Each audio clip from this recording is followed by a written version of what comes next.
So, Solo, a Star Wars story. The film that I often hear about as the one the fans didn't ask for, but now, not that I thought that necessarily in the first place, but the one that I thoroughly freaking enjoyed, and I hope people will say that they enjoyed, despite not necessarily asking for it, whereas the Obi-Wan film is one that fans have wanted for a long time. So guys, welcome to my Solo, a Star Wars story, spoiler-free review, so I will not be going over any spoilers, do not worry, but I will be enthusiastically talking about this film because I thoroughly enjoyed it. I went to the midnight launch, not expecting too much. I was excited about this film, and I'll talk about, in terms of how I feel about the Disney pumping out too many Star Wars films part to this, because that is a little bit to it as well. As much as I love Star Wars, as much as I am excited for their future projects, I am a bit concerned, and that's why I went into this film thinking, it's not necessarily the one I was dying to see. Let's just see how it goes though. I like Alden Ehrenreich's look for Han Solo. I like the trailers.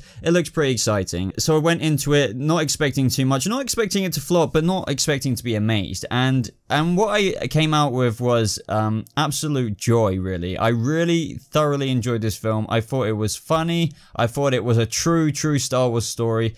This was so much better than Rogue One.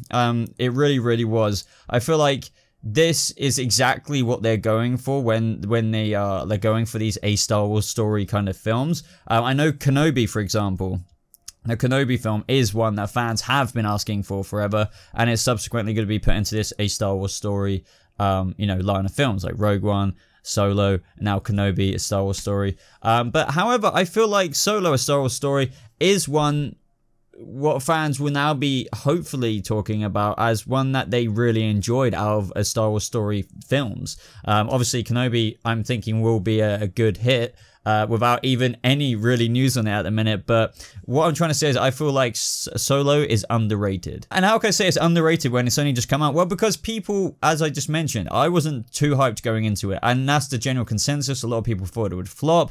I have been looking at the reviews. They're not like freaking amazing, this film is amazing, blah blah, but they're not diabolically bad. So obviously some places give it bad ratings, but what I'm seeing is like 70% above. People aren't enjoying it. Critics maybe a bit harsher. Some people are 4 out of 5. Do you know what I mean? It seems to be above average at the minute, and I would say that this film wasn't like, oh my god, blowing your mind off. It's not a part of, like, it's not like episode 9. We know what's going to happen in the next stage of the Skywalker trilogy or anything like that. No, this is like a little tale about Han Solo when he was younger, forming into the man that we know one day. And I feel like this film truly motherfrickin' does leave me just envisioning Alden Ehrenreich's Solo, Han Solo, you know, give a few more years until A New Hope storyline.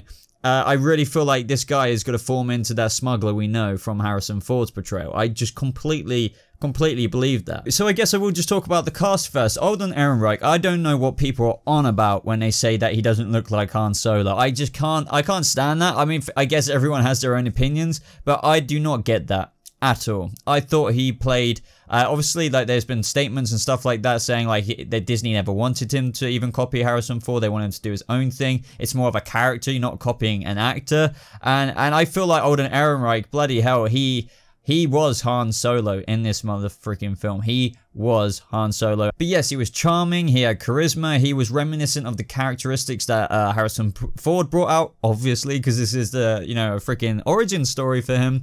But yeah, like, obviously, I guess at the same time, people could say, the reason why I'm stating this is because they could have got an actor and it could have been abysmal. It could have been nothing like it. But in my opinion, it couldn't have been more spot on, but in a younger, you know, unexplored version of himself, to the man where I can really feel like he is going to be in episode 4, 5, and 6. Now, when we see Han Solo in you know, episode 4, 5, and 6, we see a guy who's a lot more guarded and a lot more gruffed up. And as I keep mentioning, I really can see this guy with going on the smuggling missions or the jobs that he's going on to find after the film, obviously, as a smuggler and an outlaw, that he does get a little bit more cold and stuff like that, but deep down he is a nice guy. And we knew that about Han in the films, as much as he tried to hide that away. And in this film, it starts off with Han being quite a nice guy, I guess. You know, he is lovely, he does care about people, as much as he doesn't really want you to see that. And that is a big focus of this film, and I feel like they explored that character trait of him very well. I love how he grew up as like a slum rat on the streets with Emilia Clarke's character.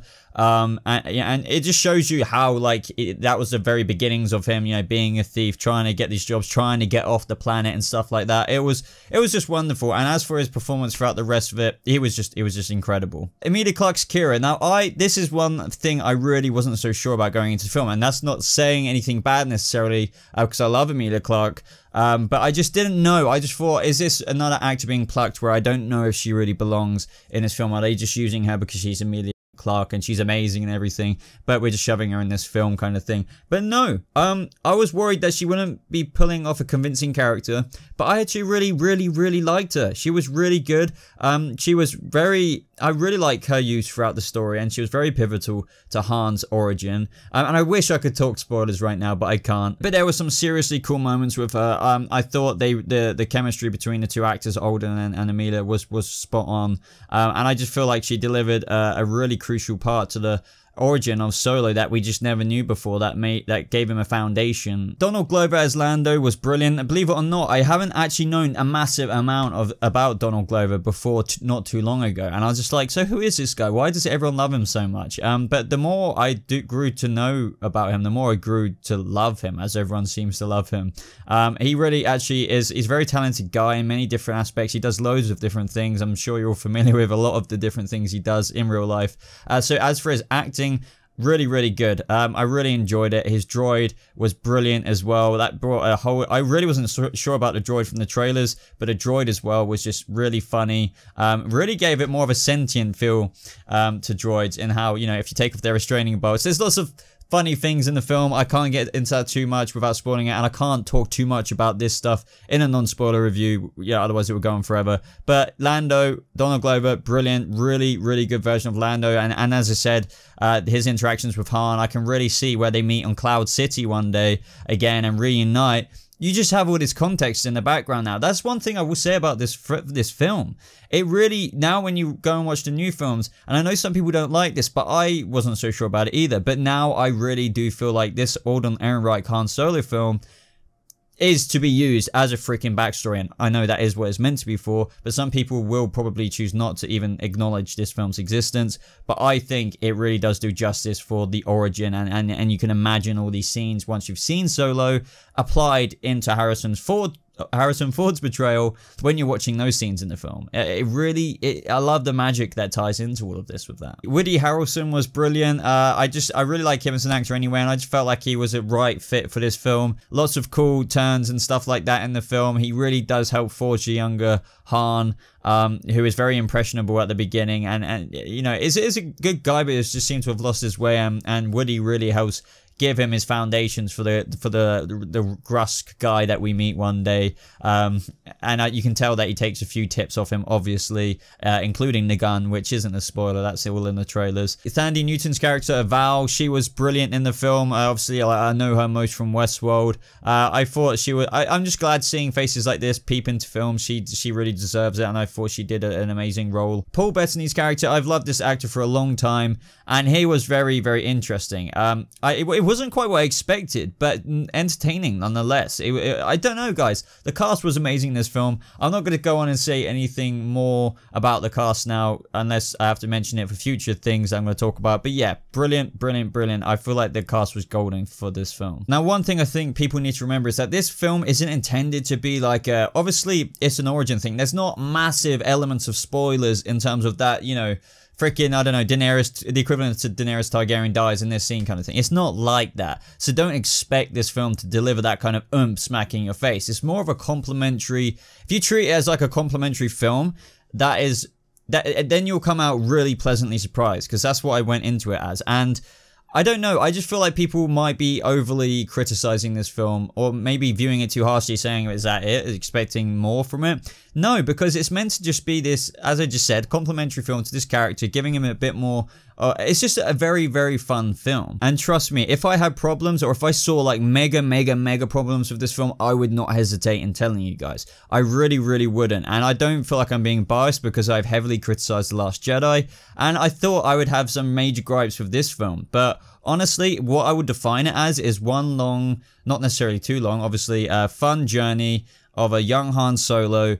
It's pleasantly surprising, gives a lot more character development. I completely forgot about Chewie, by the way. Amazing Chewbacca scenes in this film. Really digged it. Some people, I got a feeling, might find it a bit too much because there's some like Wookiee dialogue scenes. But oh man, like it just forges the relationship between Han and Chewie. This is what I mean, guys. I love it. I love it for this reason. The origin film, and it ties together things that we see in the later films that, you know, for example, Han and Chewie's relationship. It's just fantastic and wonderful, and the way they do it in this film really is brilliant, and it didn't feel forced. It just felt like everything just flew into this young guy's life, and he went with it and ran with the ball, and that is exactly what it felt like throughout the whole film. The pace was just kept going. It wasn't like a film where there's like massive moment and then it's slow, and then massive moment and then slow. It was more of like, you know, kind of going like that all the way up, and that is good. I think that's good. It doesn't shove too much in your face. It doesn't build you up for excitement and then give you 20 minutes of slow scenes and stuff like that. It's just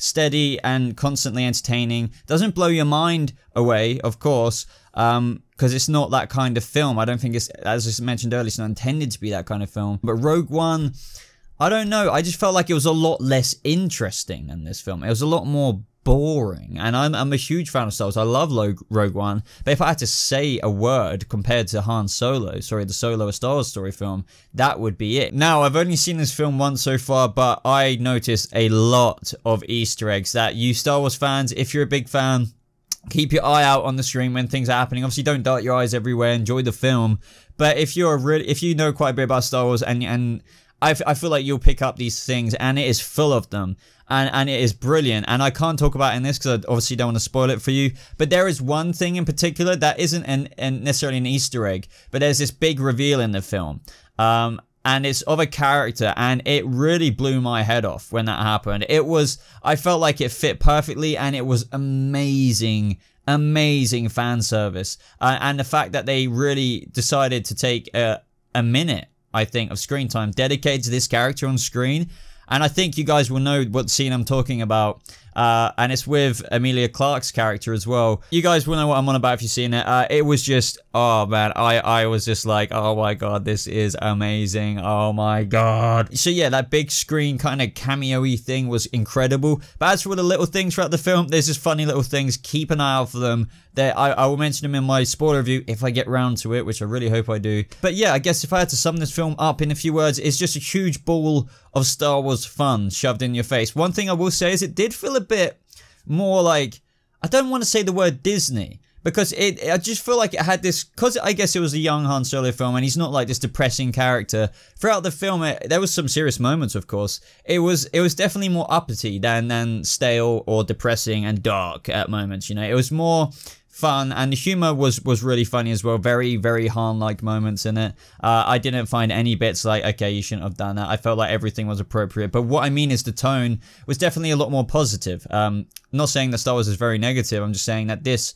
was throughout consistently uppity, and that's what I would have to say. And I don't know, maybe some people say, oh, that's so Disney or something like that, but I really felt like it suited this film, and that's why I say the big bag of Star Wars fun analogy, because that is what it was. So as you can probably tell from this rambling spoiler-free review, I freaking enjoyed this film. Now, saying that, I don't think, even though I saw like The Last Jedi like 5 times, and I felt the interest, I felt compelled to go see it again and again and again. And even though I really enjoyed Solo, a Star Wars story, I definitely will see it again. But I think on the 3rd time, just like Avengers Infinity War, I would be like, I don't think I'm going to see it again now. I think I'm done. And maybe that's just because with the main films, you feel like you need to see if there's any more details you can get out of it as compared to this origin film, despite it being my favorite a Star Wars story film, even though there's only one before this. I don't think I could go back and watch it again and again and again and again.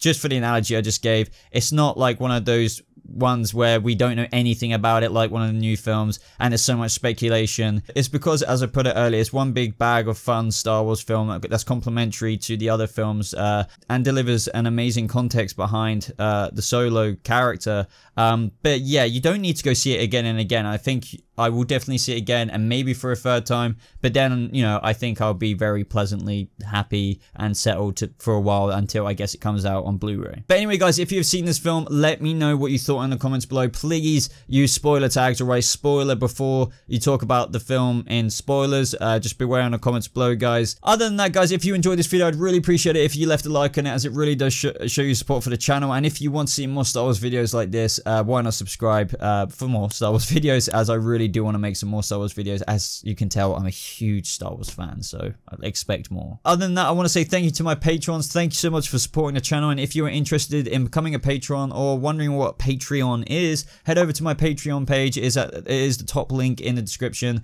and along with those other links, my social media, my Discord server, so be sure to check those out as well, guys. Apart from that, thank you so much for watching. I hope you have a lovely rest of your day, and may the Force be with you always.